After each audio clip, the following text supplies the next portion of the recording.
Welcome to my channel. Today we will be talking about Starling Bank and if they offer student accounts. Starling Bank does not offer a specific student account.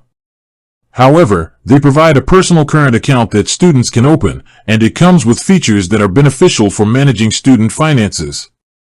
This includes an app-based banking platform with spending insights, budgeting tools, and no fees for using your card abroad. To open a personal current account with Starling, you must be 18 or over and a UK resident. For international students, they accept a letter from your university to confirm your UK address, as long as it's signed and dated within the last 3 months.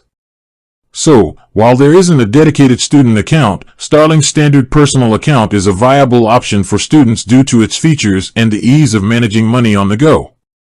It's important to compare this with other banks that may offer specific student accounts with perks like interest-free overdrafts or rail cards. With that being said, thank you for watching. For more finance videos, kindly check my page.